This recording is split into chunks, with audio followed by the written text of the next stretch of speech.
नमस्कार, आप देख रहे हल्ला बोल। आपके साथ मैं हूं अंजना ओम कश्यप। भारत जोड़ो यात्रा के जरिए राहुल गांधी देश को जोड़ने की कोशिश कर रहे हैं। पहले कांग्रेस पार्टी के अध्यक्ष मल्लिकार्जुन खड़गे ने 21 पार्टियों को चिट्ठी लिखी थी। अब राहुल गांधी ने चिट्ठी लिखी है जिसको वो कार्यकर्ताओं में, लोगों में बांटने के लिए कह रहे हैं। और इस चिट्ठी में लिखा गया है कि डरो मत। राहुल गांधी हर बार ये कहते रहे हैं कि देश को बांटा जा रहा है, लोगों को डराया जा रहा है, देश में नफरत फैलाने की कोशिशें हो रही हैं। राहुल गांधी इस चिट्ठी के जरिए एक संदेश दे रहे हैं। इस संदेश को लोगों तक पहुंचाने में वो होंगे कितने कामयाब, इन तमाम मुद्दों पर हम करेंगे चर्चा। तालियों के साथ यहां पर मौजूद युवाओं का बहुत बहुत स्वागत, क्योंकि आज ये युवा यहां पर सवाल दागेंगे। सुधांशु त्रिवेदी, आलोक शर्मा दोनों हमारे साथ चर्चा में शामिल होंगे। लेकिन इससे पहले कि सवालों की शुरुआत करें, ये रिपोर्ट। कड़ाके की ठंड को मात देते हुए राहुल गांधी की भारत जोड़ो यात्रा लगातार आगे बढ़ रही है। यात्रा अभी पंजाब में है, जहां राहुल गांधी के स्वर्ण मंदिर में दर्शन को विरोधियों ने सियासी हथियार बना लिया है। अकाली दल ने मोर्चा खोल रखा है। गांधी परिवार एक वो परिवार है जिन्हें सब तो बड़ा नुकसान पंजाब का किया है। पंजाब का पानी भी इन्होंने खोया है ते हुण पंजाब दे कतलियां भी इन्होंने कराया। 2 राज्यों का सफर अभी बाकी, हिमाचल और जम्मू कश्मीर। कांग्रेस लगातार राहुल के भारत जोड़ो यात्रा के सफल होने का दावा कर रही है, तो दूसरी ओर बीजेपी सवाल खड़े कर रही है। गोल्डन टेंपल गुरु ग्रंथ साहब, उनके सामने पगड़ी बांध के केसरी और हाथ जोड़ के नतमस्तक हुए, और उसके बाद जब गुरु का आशीर्वाद हो गया तो क्या ताकत है कोई किसी पार्टी की रोक ले। और राहुल गांधी जी ने जो उनको धुंधला किया था हजारों करोड़ रुपया लगा के, वो फॉग जो है राहुल गांधी ने यात्रा से बिल्कुल फॉग को खत्म कर दिया और शीशे जैसा राहुल गांधी सबके साथ। पंजाब के अंदर आने से पहले अगर पंजाबियों से क्षमा याचना कर ली होती तो मुझे लगता अच्छा रहता, क्योंकि पंजाब के अंदर गांधी परिवार से कोई भी जब आएगा तो 84 का कत्लेआम पंजाबियों की आंखों के सामने आएगा। भारत जोड़ो यात्रा के आखिरी पड़ाव में कांग्रेस इसे विपक्ष जोड़ो यात्रा बनाने की कोशिश कर रही है। मल्लिकार्जुन खड़गे ने 21 पार्टियों को चिट्ठी लिखी है और श्रीनगर में 30 जनवरी को होने वाले समापन कार्यक्रम में शामिल होने का न्योता दिया है। हमारी तरफ से पहल है, जो लोग ये महसूस करते हैं कि देश भर में नफरत छोड़ो भारत जोड़ो का नारा बुलंद करना है, भाईचारे को मजबूत करना है, और दूसरा ये है कि सियासी और बाकी जो मैसेज देना है उन लोगों को जुड़ना चाहिए। न्याय और अहिंसा का संदेश सिर्फ मौखिक रूप से नहीं हो सकता। न्याय और अहिंसा का संदेश नरेंद्र मोदी जी ने दे दिया है और उसी का लाभ राहुल जी को मिलेगा। इस बीच भारत जोड़ो यात्रा में राहुल गांधी के बयान भी खूब सुर्खियां बटोर रहे हैं। ये आपने स्वेटर क्यों पहन रखा है? नहीं, इसका कारण ये नहीं है। इसका कारण ये है कि आप सर्दी से डरते हो। इसका कारण नहीं है कि सर्दी है, आप सर्दी से डरते हो। मैं सर्दी से डरता नहीं हूं। ये सियासत की रवायत है। राहुल के बयानों पर सवाल भी खड़े हो रहे हैं, चुटकियां भी ली जा रही हैं। राहुल गांधी आपके दिमाग में है, मैंने मार दिया उसको। वो है ही नहीं, मेरे माइंड में है ही नहीं। गया, वो गया। जिस व्यक्ति को आप देख रहे हो वो राहुल गांधी नहीं है, वो आपको दिख रहा है। नाम लेके बोले मैं उसको मार दिया, अपना नाम लेके बोल रहे मैं उसको, क्या बोले, मैं उसको मार दिया, मैं वो है ही नहीं। फिर तू क्या है? फिर जिन है। बहरहाल राहुल के बयान अपनी जगह है, लेकिन ये सही है कि भारत जोड़ो यात्रा ने राहुल की छवि में बदलाव किया है। शरद पवार जैसे कद्दावर नेता ये मानने लगे हैं कि राहुल विपक्ष को एकजुट कर सकते हैं। आज तक ब्यूरो। चलिए सवालों की शुरुआत करते हैं। तालियों के साथ स्वागत कीजिए सांसद सुधांशु त्रिवेदी जी का, जो भारतीय जनता पार्टी का रक्षक हैं। तालियों के साथ आलोक शर्मा जी का स्वागत, जो हमारे साथ इस चर्चा में शामिल होंगे। राहुल गांधी ये नहीं करते, राहुल गांधी वो नहीं करते, राहुल गांधी संसद नहीं जाते, राहुल गांधी ये नहीं करते। राहुल गांधी सड़कों पर निकले हैं, कन्याकुमारी से कश्मीर तक जा रहे हैं, भारत को जोड़ रहे हैं। सियासी रूप से भी एक बड़ी यात्रा ये है। विपक्ष को जोड़ने के लिए वो बातें कर रहे हैं। जो आपकी कमजोरियां हैं उनको जनता तक ले जा रहे हैं। राहुल गांधी एक बड़ी भूमिका आज की सियासत में निभाते हुए। मिस्टर आपने कहा राहुल गांधी वो नहीं करते, राहुल गांधी ये नहीं करते। हम कहते राहुल गांधी क्या क्या नहीं करते हैं और क्या क्या नहीं कहते हैं, और आप देखिए, मैं ये बात कह रहा हूं कि जब उन्होंने, और देखिए करते क्या है और कहते क्या है। देखिए, वो जब वो शुरू किए यात्रा तो केरल में बीफ पार्टी देने वाला उनके गले मिला। तमिलनाडु में, ये पुजारियों का देश नहीं था, जॉर्ज पुनिया जैसे पादरियों का देश था, जो एलानिया ये कहते हैं। नहीं, अभी बोल रहा हूं आगे, रोज मुझे यही नाम तो सुनिए, तो रोज रोज आप डिबेट भी तो इसी कराती हैं। खैर, अब देखिए, जो कहता है कि भारत की धरती गंदी है, इस पे स्पर्श न हो जाए मेरा पैर, इसलिए कर्नाटक में आते हैं, इनका कार्यकारी अध्यक्ष कहता है हिंदू शब्द गंदा है, फिर सावरकर जी के खिलाफ नफरत, फिर मेधा पाटकर के खिलाफ, फिर वो जो मेधा पाटकर के खिलाफ, नहीं, मेधा पाटकर जो भारत के खिलाफ क्या क्या नहीं बोलती, गांधीयंस विद गन, ऐसा सुंदर आपने नहीं सुना होगा।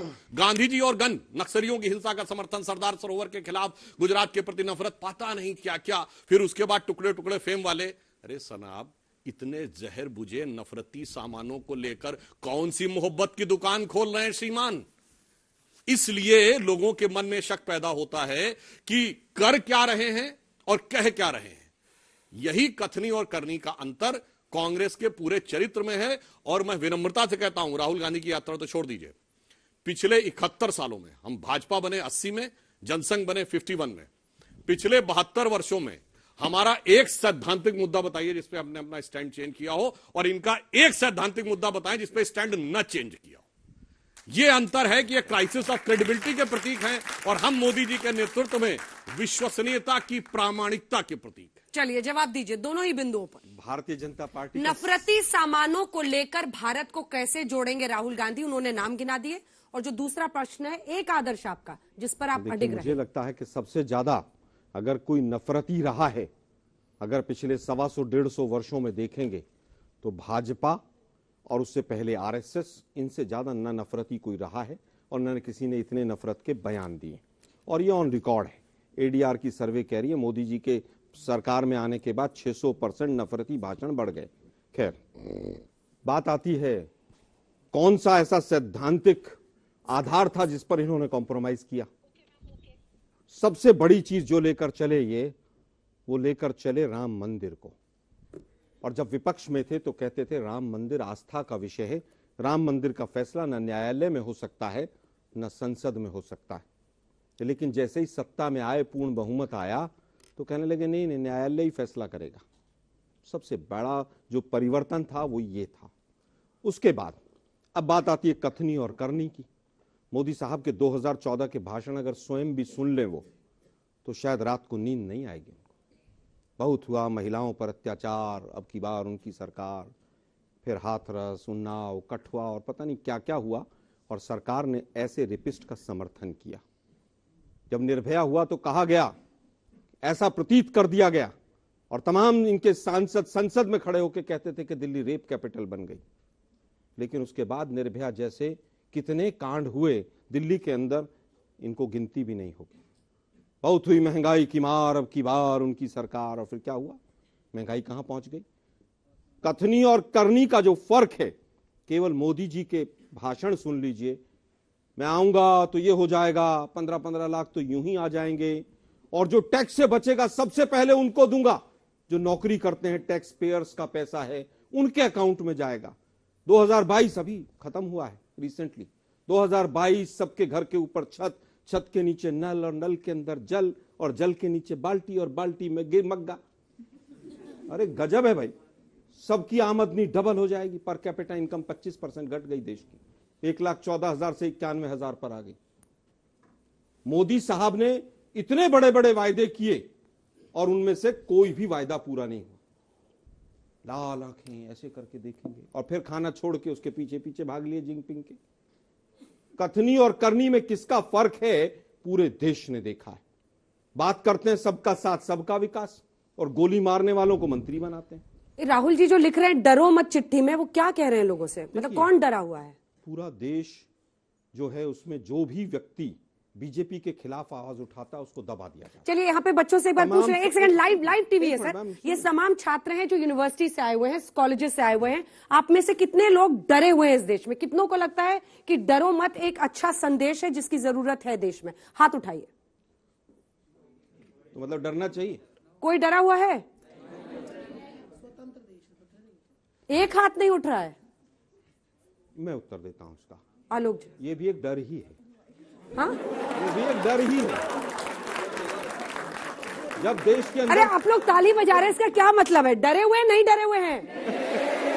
नहीं, एक भी आदमी जो कहता हो हाँ डरे हुए हैं, वो कह रहे हैं आप लोग डरे हुए इसलिए हाथ नहीं उठा रहे हैं। आपको लग रहा है कि सरकार आपके पीछे पड़ जाएगी। अब मैं इसका उत्तर देता हूं।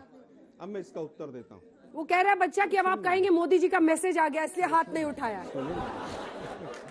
हम शुरुआत ही डर से करते हैं।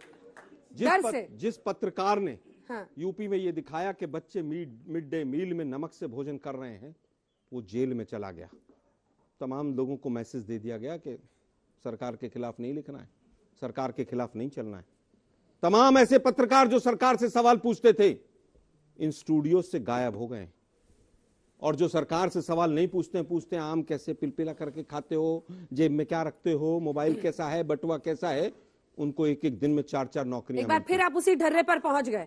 आपकी हर दूसरी बात वही जाती है। क्या सरकार से आज तक सवाल नहीं पूछ रहा है? आपको यहाँ पर किस लिए बुलाया है? मैं आज तक की बात नहीं कर नहीं, रहा। तो फिर आप अपने ऊपर क्यों ले गए? आप बोल क्यों रहे? आप अपने ऊपर क्यों ले गए? फिर वही बात, मैं केवल उस वर्ग की बात कर रहा हूँ। अगर आप उस वर्ग में नहीं, आपको डराने की कोशिश है। अगर आप उस वर्ग में नहीं, मैं वही कह रहा हूं ना, जो लोग इस वर्ग में नहीं है वो क्यों डर रहे हैं? वो तो सवाल मुझसे ना पूछे कम से कम। सुप्रीम कोर्ट के 4 जज जाकर कहते हैं कि साहब सरकार ने बिल्कुल कमर तोड़ दी है, आके प्रेस कॉन्फ्रेंस करके कह रहे हैं। वो इलेक्शन कमीशन के ऊपर तमाम तरह के सवाल उठाए जाते हैं। एक व्यक्ति का वीआरएस होता, 24 घंटे में चीफ इलेक्शन कमिश्नर और तमाम सुप्रीम कोर्ट के जितने नियम थे उनके धज्जियां उड़ा दी जाती। दिल्ली पुलिस का कमिश्नर वो व्यक्ति बनता है जो 2 दिन बाद रिटायर होना। सारे रूल रेगुलेशन समाप्त हैं। तमाम ब्यूरोक्रेट्स को मैसेज दिया जाता है कि हम कुछ भी कर सकते हैं, दब के रहो। आप लोगों को मैसेज बच्चों में क्यों नहीं पहुंच पा रहा? क्या आपने कभी चिंता की है? आप कह रहे हैं हमारे, क्योंकि देखिए आलोक जी, आपने कहा कि जितने लोग सरकार से सवाल पूछते हैं वो स्टूडियो से गायब हो गए हैं। मैं स्टूडियो में मौजूद हूं, इसलिए प्रश्न आपसे करूंगी कि आप इस तरह की बातें क्यों कर रहे हैं। लेकिन सवाल यह है कि आपका सवाल तो ये बच्चे ही रजिस्टर नहीं कर रहे, ये कह रहे हैं डरो मत, कहने की जरूरत ही नहीं है। आपका संदेश अनक्लियर है सर। मैं बता रहा हूं, ये कंफ्यूजन दूर कीजिए। हाँ, बिल्कुल क्लियर करने के लिए भारत जोड़ो यात्रा है। हमारे और आपके बीच में जो माध्यम है, जो मीडिया है, वो पूरी तरह से 2 व्यापारियों के कंट्रोल में। अब लीजिए। और वो पूरी तरह से सच को आप तक नहीं आने देता। इनका ऑब्सेशन है। रोज टीवी पे 1 घंटा बोलते हैं, जनता को कन्विंस ही नहीं कर पाते। जनता भी समझेगी, और समझ रही है। अगर आज चोरी की 3 सरकारें हटा दीजिए, मध्य प्रदेश, महाराष्ट्र और कर्नाटक की, तो बीजेपी कितने राज्यों में बसती है जरा सोचिएगा। केवल वो जो माध्यम है उसने माहौल बना रखा है कि देश पता नहीं कहां पहुंच गया है, कितना प्रगति कर गया है। पर कैपिटा इनकम जिस देश की 25% घट जाए और उसके बाद भी लफाजियों पर ताली बजे, तो सबको सोचना चाहिए कि हम क्या सही दिशा में बढ़ रहे हैं कि नहीं बढ़ रहे। 1200 लोगों का यूपीएससी में सिविल सर्विसेज के लिए एडवर्टीजमेंट निकले और 600 का रिजल्ट निकले और कोई पूछने वाला नहीं हो कि क्यों हुआ ऐसा। एसएससी में अगर 8 वर्ष 10 वर्ष हमारे देखें 3.5 लाख लोगों की भर्ती हुई, और बीजेपी का समय देखें तो 1.25 लाख की भर्ती हुई, और कोई सवाल पूछने वाला ना। और सवाल पूछा भी जाए तो यह कहा जाए कांग्रेस ने क्या किया था, कांग्रेस के समय में ऐसा था। मैं फिर कह रहा हूं, यथार्थ के धरातल पर सबको सोचना होगा। और भारत जोड़ो यात्रा एक सफल यात्रा रही है। सब तक एक मैसेज गया। कथनी और करनी का जो फर्क है वो देश आने वाले पीढ़ियों में भी भुगतेगा। सुधांशु जी छोटा सा जवाब दीजिए, फिर मैं यहाँ पर मौजूद छात्रों के सवाल। अच्छा ठीक है, जवाब दीजिए। छोटा सा देखिए इनका बिंदुवार। पहला इनका सेंटेंस क्या था? 150 वर्षों में इतना नफरत नहीं हुई है। जनरल डायर, जिन्ना, इमाम बुखारी, शहाबुद्दीन, अकबरुद्दीन ओवैसी, भाई साहब इससे ज्यादा नफरत नहीं हुई। कुछ भी बोल देते हैं कांग्रेस के लोग। अब महंगाई की बात करते हैं। अब सुनिए, महंगाई की बात करते हैं। आज भी कोविड और यूक्रेन की लड़ाई के बाद भी महंगाई की दर विकास की दर से कम है। हमारे पूरे शासनकाल में केवल 2020 का दौर छोड़कर अटल जी और मोदी जी दोनों का मिला लें तो हमेशा महंगाई की दर विकास दर से कम रही हो। आपका केवल 2006 से 8 का दौर छोड़ के 50 साल में 1 वर्ष बताइएगा जहां महंगाई की दर जो है वो विकास की दर से नीचे रही हो। हमेशा ऊंची नहीं, डबल ट्रिपल वो रही। और पता नहीं आपको कहां कहां से आंकड़े आप लोग लेके आते हैं कि साहब वो पर कैपिटा इनकम कम हो गई। वो हंगर इंडेक्स आप जिसको कोट करते थे उसमें पाकिस्तान हमसे आगे था और आज देख रहे हैं वहां पे क्या हालत है। अफगानिस्तान हमारे से जस्ट 1 पॉइंट पीछे था। ये जिस ढंग के आंकड़े आप नोट करने का प्रयास करते हैं, समस्या जानते हैं क्या है? इनको डर क्यों लगता है? एक तुलसीदास जी ने लिखा है कि सपने में किसी को डर सता रहा हो और उसे सांप नजर आ रहा हो रस्सी में, तो उसके कष्ट का निवारण कोई नहीं कर सकता। उन्होंने कहा सोवत सपने हु सहयो संस्कृति संताप रे, यानी सोते सपने में संताप हो रहा हो, देह नेह जेह खायो जेवरी को सांप रे। जिसको लगे कि यह रस्सी का सांप मुझे खाए जा रहा है, उसके डर का निवारण कोई क्या कर सकता है? और अगर आपको रामचरितमानस ना समझ में आ रही हो तो मैं हकीम लुकमान का बोल देता हूं, जिन्होंने कहा है इसमें क्या रखा है देखे है जो तू आन के पास, बदगुमा वहम की दारू नहीं लुकमान के पास। छोटा सा किसी प्रश्न आपका पूछिए। अभी आपने कहा कि आपने ये यात्रा इसलिए स्टार्ट करी ताकि आप युवाओं तक अपना संदेश पहुंचा पाए। आजकल के युवा बल्कि सोशल मीडिया प्लेटफॉर्म्स में ज्यादा एक्टिव है, तो आपने वो क्यों नहीं देखा यहाँ पे? बल्कि आप आपने यात्रा शुरू करी जिसमें आप लोग इतने फंड्स डाल रहे हैं, अगर आप बच्चों के लिए काम करते हो, उनकी एजुकेशन के लिए काम करते हो, तो आपको नहीं लगता है आपके लिए ज्यादा फायदेमंद रहेगा? आपको पता है आप ये सवाल कांग्रेस से क्यों कर रही है? क्योंकि आप डरी हुई हैं। सर, भारत जोड़ो यात्रा का उद्देश्य क्या है? विपक्ष को एकजुट करना या देश को?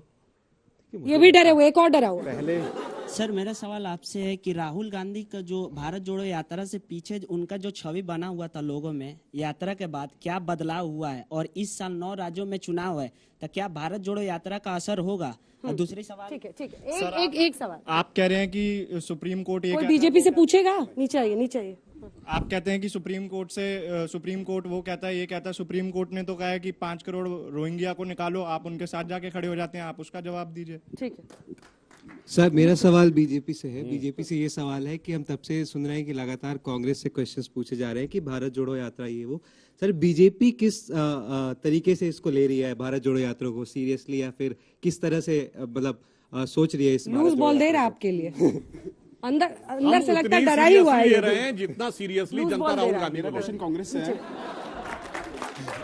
मेरा क्वेश्चन कांग्रेस से है। नीचे यहाँ पे आप लोग कैमरा ब्लॉक करते हैं, तो नीचे आ जाइए प्लीज। हाँ, आप लोग अडानी अंबानी को इतनी गालियां देते हैं और अडानी जी ने आपके लिए एक भी जहरीला शब्द नहीं उगला इंटरव्यू में, तो आप क्या अडानी अंबानी को बिना गाली दे काम नहीं चला सकते? मेरा सवाल कांग्रेस से है कि क्यों सर कांग्रेस को क्यों नहीं लगता कि भारत जोड़ने के बजाय भी कांग्रेस को खुद को जोड़ना चाहिए? वैसे एक बात मैं जरूर सर, मेरा सवाल बीजेपी से है कि हम इस देश के युवा और आने वाला भविष्य हैं, तो हम आगे आने वाले 5-10 साल में खुद को कहाँ देखें? क्योंकि सर पकौड़े तलना हर किसी के बस की बात नहीं है। चलिए सर, मेरा सवाल भी कांग्रेस से है कि ये भारत आखिरी 2 प्रश्न जोड़ो यात्रा या कांग्रेस जोड़ो यात्रा है? सर, मेरा सवाल कांग्रेस से है कि ये भारत जोड़ो यात्रा है या फिर ये सीट जोड़ो यात्रा चल? मेरा सवाल बीजेपी से है कि ये रुक जाइए प्लीज, अब रुक जाइए। भारत जोड़ो यात्रा है वो जरूरी क्यों नहीं है? ठीक है सर, राजस्थान में आपकी सरकार है, आप लोग छात्रों की बात करते हैं, सबसे ज्यादा छात्र आंदोलन आजकल राजस्थान में देखने को मिल रहे हैं। और वहीं पे अभी हाल ही में देखा गया है कि जो बीएड का प्रश्न पत्र लीक हुआ था, उस पे आप लोगों ने क्यों कोई टेक नहीं लिया? ठीक है, मैं उत्तर दे अनेकों प्रश्न आपके लिए सुन ही लिया होगा, आपने नोट कर रहे हैं, सब जवाब दीजिए। सबसे पहला, राजस्थान में क्यों छात्र आंदोलन सबसे ज्यादा है? क्योंकि वहाँ बीजेपी की सरकार नहीं है, डर नहीं है। आप लोगों ने गुजरात में पिछले 5 साल में कुछ छात्रों का आंदोलन सुना है? सुना है? यहां से राजस्थान से ज्यादा दिक्कत है, लेकिन डर है, भय है। अगर 10 बच्चे भी इकट्ठे हो गए तो जेल में डाल दिए जाएंगे। और एक एग्जाम्पल नहीं है, बहुत सारे एग्जाम्पल हैं इस तरह के। डर नहीं है, इसलिए आंदोलन है। और छात्रों के आंदोलन लोकतंत्र के मजबूती के लिए भी अच्छे रहते हैं और किसी भी सरकार को आईना दिखाने के लिए भी अच्छे रहते हैं, और हम उनका स्वागत करते हैं। अग्निवीर के खिलाफ आंदोलन गुजरात में नहीं हुआ था? अब मैं बताता हूँ। हाँ? अग्निवीर के खिलाफ आंदोलन हुआ था ना, देश भर में हुआ था। सुनिए, मैं बताता हूँ ना। अग्निवीर के आंदोलन को कैसे कुचला गया था? 3 फौजियों को बैठाया गया, प्रेस कॉन्फ्रेंस कराई गई और उनसे बयान दिलाए गए कि जिन जिन लोगों के ऊपर केस दर्ज हो जाएगा उनको हम किसी भी रूप में नौकरी नहीं देंगे। डर बैठाया गया। अब समझ रहे हैं आप डर कैसे बैठाया जाता है? संस्थागत डर कैसे बैठाया जाता है? आप उन्हीं लोगों से कहलवाइए। अरे भाई, तो सबको पता था ना, अगर किसी पर केस होगा तो जॉब नहीं मिलती। अगर आपकी इंटेलिजेंस की रिपोर्ट ठीक नहीं है तो जॉब नहीं मिलेगी सरकारी। लेकिन फौजियों से कहलवाया गया और डर का संदेश दिया गया। बिहार में तमाम लोग थे, वो बच्चे बेचारे घर चले गए। क्या जॉब मिल गया उनको? क्या अग्निवीर में बहुत सारे रिक्रूटमेंट हो गए? जिन लोगों को हिमाचल में 6000 बच्चों को अपॉइंटमेंट लेटर मिल गया था, ज्वाइनिंग मिलना था, उनको नहीं मिला। ठीक है, अब जो अन्य प्रश्न आपसे थे, अब सारे प्रश्न कांग्रेस जोड़ो है या मैं बताता भारत जोड़ो? सारे के सारे। हाँ। पर कैपिटा इनकम मेरे मित्र सांसद हैं, 1,14,000 से 91,000 पे आई है, 25% के करीब पर कैपिटा इनकम गिरी है। ये सरकार के आंकड़े, मेरे नहीं। दूसरा सवाल था छवि के लिए। देखिए, बिल्कुल इसमें कहीं कोई दो राय नहीं। हजारों करोड़ रुपया लगाकर सोशल मीडिया का दुरुपयोग करके माननीय राहुल गांधी और कांग्रेस की छवि को खराब किया गया। उसको धूमिल नहीं किया गया, उसको नष्ट नाबूद करने का पूरा प्रयास किया गया, लेकिन सफल नहीं हुए कांग्रेस, क्योंकि कांग्रेस एक विचारधारा है और ये काम आज से नहीं चल रहा है। पंडित नेहरू जी को नहीं छोड़ रहे हैं अभी तक ये, जिन्होंने पूरे देश का आर्किटेक्चर बदला। निर्मला सीतारमण मैडम जाकर एम्स में इलाज कराएंगी, लेकिन निकलते ही पंडित नेहरू को अपशब्द कहना शुरू कर देंगे। अभी बात आई महंगाई की भी, कि वहां पर यूक्रेन और रशिया का युद्ध है। कथनी और करनी में कितना फर्क होता है। मोदी साहब ने संसद में कहा कि पंडित जवाहरलाल नेहरू कहा करते थे कि युद्ध से महंगाई बढ़ जाती, और 2 महीने बाद उनकी वित्त मंत्री ने उसी संसद में कह दिया कि यूक्रेन का युद्ध चल रहा है इसलिए महंगाई बढ़ गई। खैर, इनकी कथनी और करनी पर नहीं जाते हैं। अभी बात आई, सवाल रोहिंग्या का आया। अरे भाई निकाल दो ना, किसी ने रोक रखा है क्या? लाला रामदेव ने रोका है। भरो ट्रक में और भेज दो।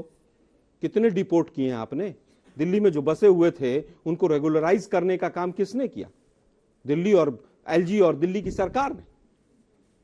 केवल उन पर वोट मांगा जाए, क्यों अभी चुनाव नहीं है ना, कोई रोहिंग्या का जिक्र नहीं होगा। ठीक है, चुनाव आएगा। 1 मिनट जल्दी सर, बहुत धीमी गति से चल रहे हैं। अंतिम बात कहना चाहूंगा कि स्टेट्स को जोड़ने की, फेडरल स्ट्रक्चर कहता है स्टेट्स को जोड़ना चाहिए, क्यों नहीं जोड़ना चाहिए स्टेट्स को? मुझे लगता है कि ये हर चीज को, जहां पर कॉन्स्टिट्यूशन में दरार आने के लिए कि आप धार्मिक सौहार्द को तोड़ें, संविधान के जो तमाम आयाम हैं उनको तोड़ मरोड़ कर रखें, आप आर्थिक विखंडता को और बढ़ाएं, आर्थिक द्वेष को बढ़ाएं, जातीय द्वेष को बढ़ाएं, धार्मिक द्वेष को बढ़ाएं, उसको सबको जोड़ने के लिए जो यात्रा है उसका नाम है भारत जोड़ो यात्रा। आप समाज को तोड़ रहे हैं इसलिए जोड़ने की जरूरत है। और दूसरा, बच्ची ने कहा नौकरियां नहीं मिल रही हैं, पकौड़े नहीं तलेंगे सब। दोनों बातों में जवाब देता हूं। इन्होंने कहा कि राजस्थान में डर नहीं है, बिल्कुल डर नहीं है, इसलिए सबसे ज्यादा सर तन से जुदा के नारे ही नहीं लगे, सर तन से जुदा कर दिया गया। कन्हैयालाल साहू का भी, उसके बाद हिम्मत इतनी रही कि रितेश सोनी का भी सर तन से जुदा कर दिया गया, योगेश जाटव को भी मार दिया गया। उसके बाद वो पीएफआई जिस पे प्रतिबंध अब लग गया है, उसकी जलवाए जलाल से रैली निकाली गई। डर नहीं है राजस्थान में, इसीलिए उनके मन में ये फीलिंग रहती है। अब दूसरी बात आपसे कहना चाहता हूं, आपने ये कहा कि अगले समय में ये बच्चे आगे क्या करेंगे मान्यवर, इसीलिए हमने कहा कि अब स्वतंत्रता का अमृत महोत्सव वर्ष समाप्त नहीं हुआ है। प्रधानमंत्री जी ने कहा यह अमृत काल शुरू हुआ है। अब जब यह अमृत काल समाप्त होगा 25 वर्ष के बाद, हम लोग तो बुजुर्ग हो गए होंगे, तब यही लोग महत्वपूर्ण स्थानों पर बैठे हुए होंगे, तब भारत को विकसित राष्ट्र बनाना है।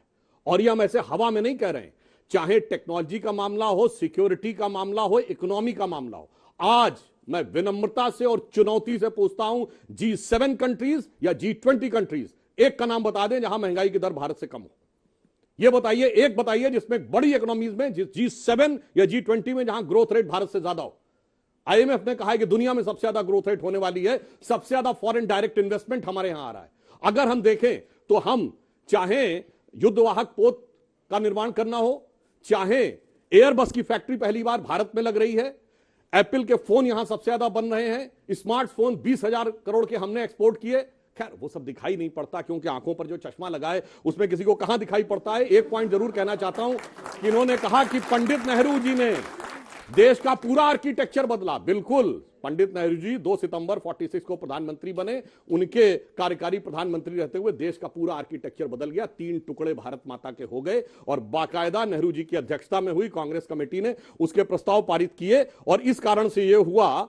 और मोनोपोली की एक बात कहना चाहता हूं, युवा पीढ़ी को नहीं याद होगा तो मैं याद दिलाना चाहता हूं मोनोपोली क्या होती है। अपने माता पिता से पूछिएगा, बचपन में सबसे बढ़िया कपड़ा माना जाता था बॉम्बे डाइंग का, फिर कपड़ा आया विमल का। एक पॉलिएस्टर रियॉन एक्सक्लूसिव राइट दिया जाएगा बनाने का भी एक ही कंपनी को, और मार्केट भी वही कंपनी करेगी, एक्सपोर्ट भी वही कंपनी करेगी। कौन? रिलायंस, जिनके बारे में आज ये कहते हैं हमने बनाया। अरे साहब, ऐसे बोलते हैं जैसे कोई अंबानी अडानी कोई वहां खोमचा लगाते थे 2014 से पहले। साहब, दुनिया के सबसे धनवान आदमी आपके जमाने में बने थे। सुनिए, अडानी को पहला प्रोजेक्ट मिला 1989, 1993, और इतना ही नहीं, एफसीआई का प्रोजेक्ट मिला 2006-7 में। अडानी की सबसे ज्यादा ग्रोथ हुई, अगर डबल हुई है उनकी कैपेसिटी 2011 में, जाके देख लें। केवल हकीकत ये, मोनोपोली क्या कहते हैं। अरे एक जमाने में मोनोपोली तो ये थी कि मीडिया पे 100% मोनोपोली थी। मुझे याद है, कोई जाके चेक कर ले, 30 अक्टूबर 1990 की दूरदर्शन और उसकी आर्काइव देखिए, कहा गया अयोध्या में कुछ हुआ ही नहीं, और अगले दिन सुबह अखबारों में छत पे खड़े हुए कारचक्कों की फोटो आई। इतना बड़ा झूठ बोलने वाले लोग और मीडिया की बात करते हैं। छोड़िए, इमरजेंसी की बात नहीं कर रहा हूं। राजीव गांधी के जमाने में इंडियन एक्सप्रेस ने 4 सवाल पूछ लिए थे तो इनकम टैक्स का नोटिस, बिजली काट दी गई, उसके ऊपर छापा मार दिया गया। और आपको पता है भारत में एकमात्र ऐसा वो रहा है एक्ट जिसको प्रेसिडेंट ने अपनी जेब में रख लिया, वापस ही नहीं किया। वो क्या था कि आपकी जो चिट्ठियां जाती हैं ना, सरकार खोल के पढ़ सकती है। टेलीग्राफ एक्ट जैल सिंह के जमाने में। ये आके आज बात कर रहे हैं कि ओपननेस की बात। अरे सुनिए, इमरजेंसी में जानते क्या लिखा गया था? सबसे बड़े शायर हुए गालिब ज़ौक़ मीर, तो उसके लिए लिखा गया था, अब तो गालिब ज़ौक़ साहिर मीर सरकारी, शायरी की हो गई तासीर सरकारी। अगर किसी ने खिलाफ में बोल दिया तो वो उसका गाना नहीं चलेगा। मजरू सुल्तानपुरी 2 साल जेल में रहेंगे, किशोर कुमार का गाना नहीं चलेगा। इसलिए मैं कहता हूं, जनाब राहुल गांधी जी से कह दीजिए, आप नॉर्मल आदमी नहीं हैं, आप वली अहद सल्तनत हैं, जिनके खानदान की एक बड़ी लंबी चौड़ी लिगेसी है। उसको याद करके बोलिए तो उसके बाद ज्यादा अच्छा रहेगा। ठीक है, इनका भी जवाब दीजिएगा, उसके बाद कुछ प्रश्न यहां से लूंगी। लेकिन मेरा भी एक प्रश्न है आपसे। 19 का चुनाव आप लोगों ने लड़ा, जो स्लोगन आपने दिया, सीधा प्रधानमंत्री पर हमला किया, चौकीदार है, चोर है, जो बातें आप लोगों ने कही। इस बार डरो मत। अब ये जनता कह रही हम डरे ही नहीं है। अब ये राहुल गांधी की स्ट्रैटेजी बनाता कौन है? कांग्रेस पार्टी अगर देश में सबको कह रही है आप डरे हुए हैं, ये बच्चे आपसे प्रश्न कर रहे हैं कि हम तो डरे नहीं है, आप किसकी बात कर रहे हो? क्या आप लोगों की पॉलिटिकल स्ट्रैटेजी की अंडरस्टैंडिंग ही मिसलीडिंग है? धूल चेहरे पे थी, आईना पोंछते रहे। देखिए, मुझे लगता है जो तमाम चीजें अभी फैक्ट सामने रखे गए, उसके बाद भी ये जो आप वाक्य इस्तेमाल कर रहे हैं, वो वाक्य बिल्कुल सटीक नहीं बैठता है। हम किसी व्यापारी के खिलाफ नहीं, चाहे वो अडानी हो चाहे अंबानी हो, हम व्यापारी को नाजायज फायदा देने के खिलाफ हैं। प्रधानमंत्री टेबल पर बैठकर अगर ऑर्डर दिलवाएं और व्यापारिक समझौते करवाएं, हम उसके खिलाफ हैं। जब व्यापारी प्रधानमंत्री से गलभैयां करे और हाथ में हाथ डाल के बात करे, हम उसके खिलाफ हैं। अडानी को हो, रिलायंस हो, अंबानी हो, सबको स्वतंत्रता है। लेकिन 2014 में जो व्यक्ति 650वें नंबर पर था, आज वो दूसरे नंबर पर पहुंच गया। सारी की सारी हवा से लेकर, सड़क से लेकर, एयरपोर्ट से लेकर, रेल से लेकर, एफसीआई के गोडाउन से लेकर एक ही व्यक्ति को दे दिए गए। हम इस बात के खिलाफ हैं। तमाम ऐसे नियम बनाए जाएं कि फायदा एक ही कंपनी को हो, एक ही व्यक्ति को हो, हम उस चीज के खिलाफ हैं। भाई ने कहा कि 20,000 करोड़ का एक्सपोर्ट हो गया और तमाम चीजें हो गई। लगभग 9 वर्ष हो गए, 6 महीनों को छोड़कर बैलेंस ऑफ पेमेंट एक्सपोर्ट और इंपोर्ट का नेगेटिव है। कहीं तो दिखाई देगी वो चीज। देश की पर कैपिटा इनकम गिरेगी, भुखमरी के इंडेक्स में हम गिरेंगे, बेरोजगारी बढ़ेगी, महंगाई बढ़ेगी, डॉलर की तुलना में रुपया गिरेगा। तो सरकार कर क्या रही है? फिर सोचने की बात यह, आपने कहा कि साहब एक्सक्लूसिव राइट्स दे दिए गए। एक एक्सक्लूसिव राइट्स जो हमने दिया हो आपने कैंसिल किया, उसका नाम बताइए। अरे भैया 77 में दिया था, हम 98 में आए। 77 छोड़ दिए ना, 10 तक साल तो तो हो हमारी चुका सरकार था। रही ना, 10 साल हमारी सरकार रही ना। हमने अडानी अंबानी तो को बड़ा खत्म हो बना, गया एक वो मिनट मामला। सुनिए ना भाई, हमने अडानी अंबानी को बड़ा बना दिया। आपने कौन सा कॉन्ट्रैक्ट उनका कैंसिल किया, उसका नाम बता के जाइएगा। वापस आते हैं, हम किसी व्यापारी के खिलाफ नहीं है, हम मतलब किसी दोनों दल के के खिलाफ। पसंदीदा रहे दोनों। हाँ? सही कहा ना मैंने? हमारे समय पे वो व्यक्ति 650वें नंबर पर था। हाँ, मतलब आप और जितना आज वो बढ़ा सके सेकंड- बढ़ाए। अरे मैम, एक इन्होंने ऊपर ही सेकंड- पहुंचा दिया। सेकंड नंबर पे। हम लोग सब देख रहे हैं ऐसे। चलिए, अच्छी बात है ना, बहुत अच्छी बात है, कोई व्यक्ति ऊपर पहुंच रहा है। लीजिए। लेकिन जिस तरह से इधर भी बैटिंग करते हैं, उधर भी दौड़ के बैटिंग करने लगते हैं। बता रहा हूं, ऊपर पहुंचना किसी का गलत नहीं। गलत यह है कि बाकी सबको खत्म कर दिया जाए। गलत यह है कि एमएसएमई को, छोटे उद्योगों को खत्म कर दिया जाए। गलत यह है, और उस चीज को देश की जनता अब समझ रही है। हम केवल यह कहना चाहते हैं कि अगर आपको वास्तव में देश से लगाव है, अर्थव्यवस्था से लगाव है, तो आप सबको प्लेन लेवल फील्ड दीजिए खेलने का, और सब आगे बढ़े। एफडीआई भी बहुत आ गया, सब कुछ आ गया, लेकिन उसके बावजूद नोटबंदी और जीएसटी के गलत इंप्लीमेंटेशन ने जिस तरह से देश की कमर तोड़ी, वो पूरे देश ने देखा है। चलिए ठीक है, कुछ सवाल लेते हैं, जल्दी जल्दी पूछे, छोटे सवाल। हाँ, आप कह रहे हैं कि बीजेपी ने कांग्रेस से? हाँ जी, कांग्रेस। एक और डरा हुआ इंसान। आप समझे नहीं, आप डरे हुए हैं। आप कह रहे हैं कि आपने मतलब बीजेपी ने क्या प्रयास करा, जीडीपी गिर गई, ये गिर गई, आपको पता है। और आपने बात करी थी रुपए और डॉलर की, क्या किसी ने ये नोटिस करा है कि ये पिछला साल पहली बार था जब इंडिपेंडेंस डे पूरी दुनिया ने मनाया था, मोदी जी ने डोनाल्ड ट्रंप से हाथ मिलाया था, बेटी बचाओ बेटी पढ़ाओ भी हुआ था। तो सारी चीजें हमारे देश में हो रही हैं, आपने क्या प्रयत्न करे हैं? बीजेपी ने तो बहुत प्रयत्न करे, हमने देख लिए, कांग्रेस नहीं। ठीक, छोटे छोटे सवाल, सब ऐसे मत लिखिए। हाँ। मेरा सवाल कांग्रेस से है कि क्या जो आप इतनी गलतियां गिनवा रहे हैं, पर कैपिटा इनकम हो गई, ये हो गया, वो हो गया, वुमेन सेफ्टी हो गई, क्या इन सब का निवारण ये भारत जोड़ो यात्रा ही रह गई है अब आखिरी? न जाने कितने डरे इंसान आए। मेरा सवाल कांग्रेस पार्टी से है, आप जो एक्सक्लूसिव राइट्स की बात कर रहे हो, चलो बीजेपी, किसी का बीजेपी से सवाल है? चलो बीजेपी ने कोई एक्सक्लूसिव राइट्स जो आपने दिए थे उन्हें वापस नहीं लिया, या पॉलिसीज कॉन्ट्रैक्ट कैंसिल नहीं किए, पर क्या कल को अगर आपकी पार्टी पावर में आती है तो आप इतनी हिम्मत रखते हैं कि उनके दिए हुए कॉन्ट्रैक्ट्स कैंसिल कर सके? जिन रिलायंस और अडानी ग्रुप के साथ ये डील कर रहे हैं आप, तो बहुत ही डरा हुआ इंसान है सर, तो बहुत ही डरे हुए हो यार, तुम बहुत डरे हुए हो। हाँ। मेरा क्वेश्चन कांग्रेस के स्पोक्स पर्सन से है। सर आप ये बताइए, आप कहते हैं कि इंडिया की इकोनॉमी में बिल्कुल कुछ भी नहीं हुआ, मोदी जी ने कुछ भी काम नहीं किया। लास्ट अभी रिसेंटली का डेटा है कि एफडीआई हमारा सबसे ज्यादा है कंट्री का, और हंगर इंडेक्स में आप कह रहे हैं कि इंडिया नीचे चला गया है। सर पाकिस्तान के पास तो एफडीआई ही नहीं है, तो वो ऊपर कैसे गया? पाकिस्तान का तो नाम ही सर मेरा क्वेश्चन कांग्रेस स्पोक पर्सन से है कि आपने ये आप तीनों का भी आपने ये टॉपिक बहुत बार उठा लिया। आप बताइए आलोक जी, बताइए। तो सबसे बड़ा प्रश्न चिन्ह विरोध दर्ज कर लीजिए आप। तो आज तक पे लग गया प्रश्न चिन्ह। अच्छा, आज तक पे लग गया, कथित यात्रा की आज तक पे लग गया। सारे ही लोग कांग्रेस से सवाल पूछ रहे हैं, सारे अलग अलग यूनिवर्सिटी से आए हुए छात्र हैं। चलिए बहुत अच्छी जनता के विवेक पर याद सवाल नहीं, बिल्कुल छात्र हैं और उनका उत्तर कांग्रेस पार्टी का प्रवक्ता बड़ी बिल्कुल शिद्दत के साथ देगा।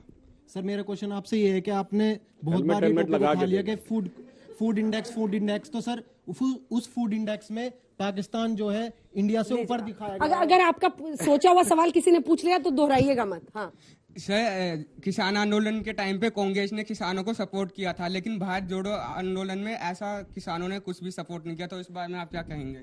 सर आप एम्प्लॉयमेंट की बात करते हैं, राहुल गांधी जी तो सारी एम्प्लॉयमेंट चील कौओं को दिलवा देते, तो एम्प्लॉयमेंट कैसे दिलवाएंगे आप? क्या सर, आप अडानी अंबानी जो ऊपर गए वो अपनी मेहनत से गए, राहुल गांधी भी मेहनत करेंगे, ऊपर जाएंगे। और मैं ये बताना चाहता हूं कि नरेंद्र मोदी को राहुल गांधी हरा पाए या ना हरा पाए, मगर उन्होंने ठान लिया है कि कांग्रेस को जीतने नहीं देना। चलिए इन तमाम सवालों के जवाब लेंगे। एक सवाल आपका है। डरो मत, भारत की हर एक बेटी के माँ बाप के दिल में ये डर है कि हमारी लड़की बाहर जाएगी तो उसके साथ रेप हो जाएगा। इसका सवाल मेरा ये सवाल दोनों से है कि ये डर कैसे खत्म करा जाए, कि हम कब स्वतंत्र होंगे? ठीक, लेकिन चूंकि बहुत सारे प्रश्न आपके हिस्से में आए, उसका जवाब दीजिए, फिर डरो मत पे आप। पहला उत्तर शुरू से निवारण से ही शुरू कर देते हैं कि क्या इन सारी समस्याओं का निवारण केवल भारत जोड़ो यात्रा से होगा?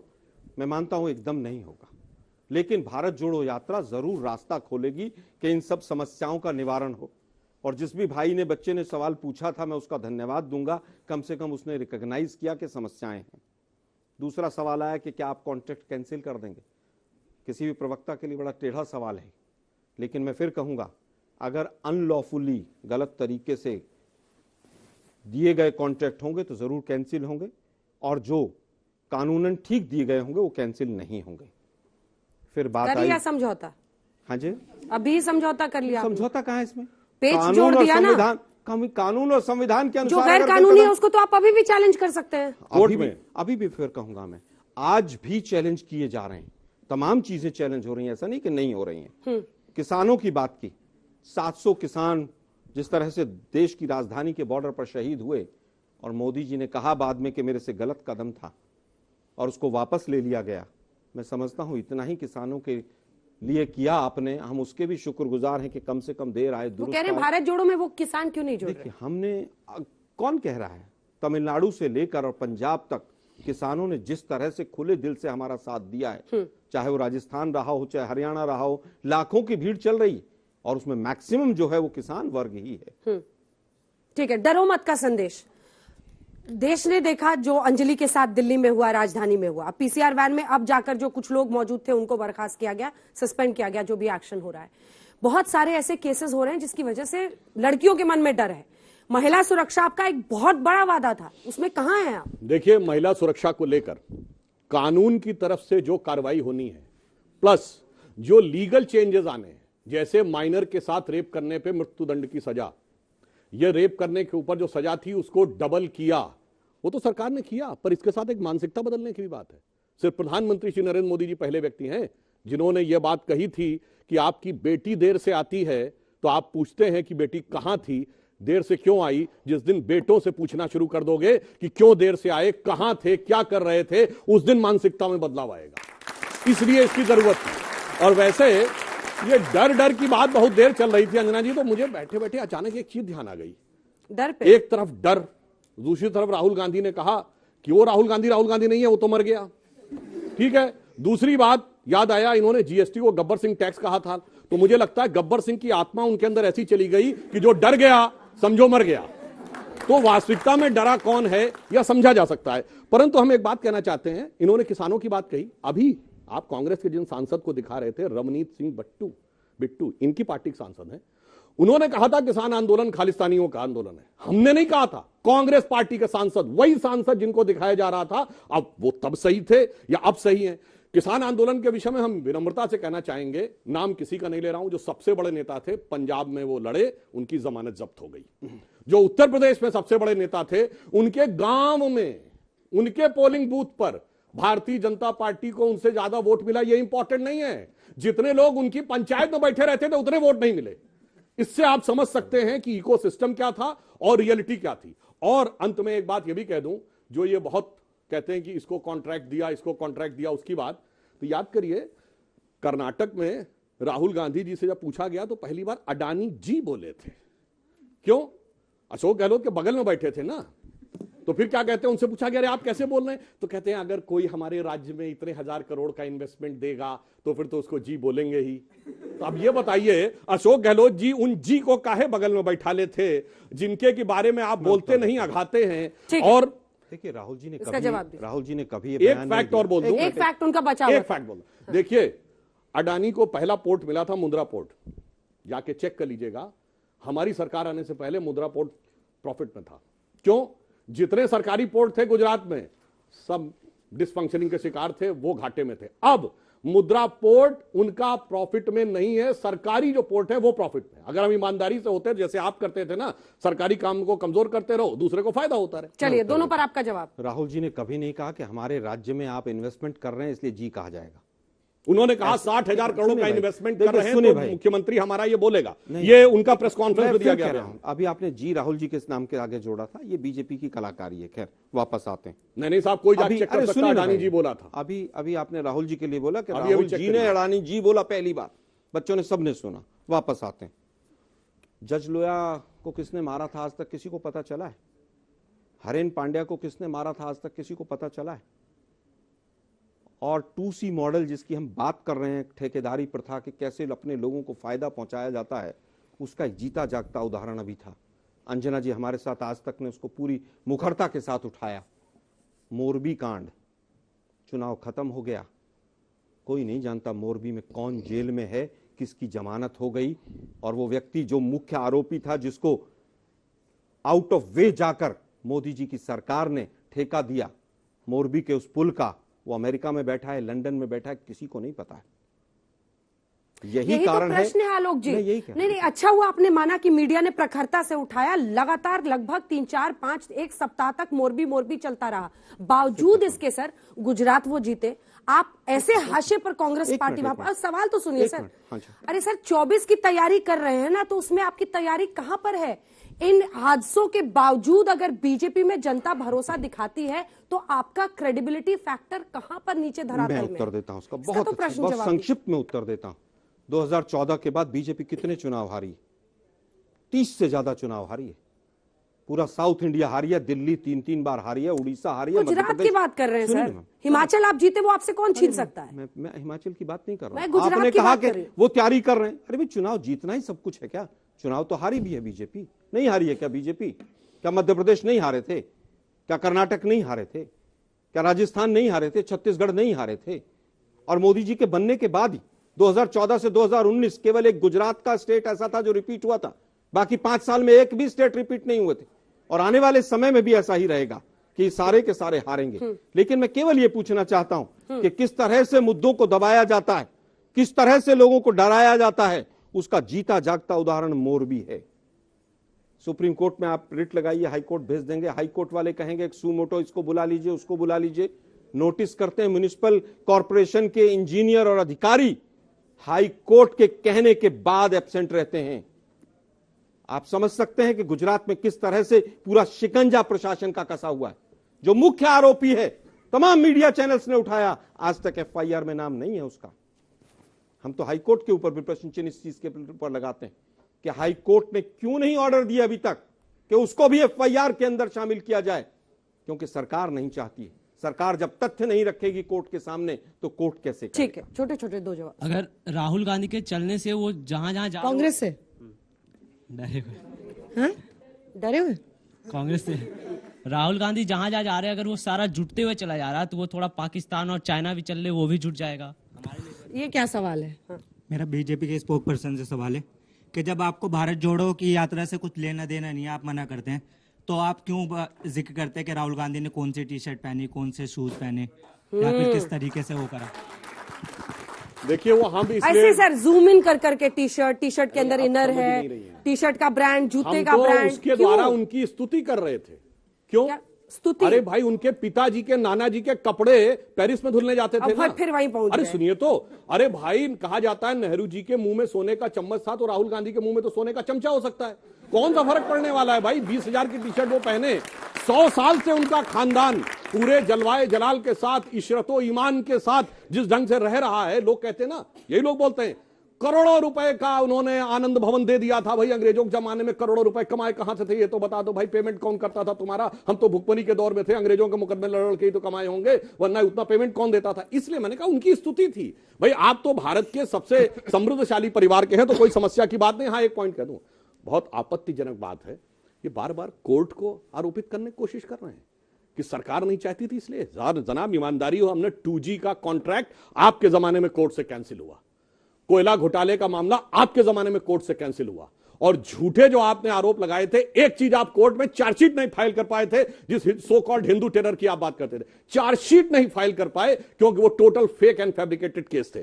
और बोलते बोलते क्या बोल जाते हैं, हम हारे, दिल्ली हारे। भाई दिल्ली तो आप हारे थे भाई, 2 चुनावों में 2 बार आप चश्मा पहन चुके हैं। देखिए जब टेस्ट मैच खेला जाता था, कोई बैट्समैन दोनों इनिंग में 0 पे आउट हो जाए, कहते हैं चश्मा पहन लिया।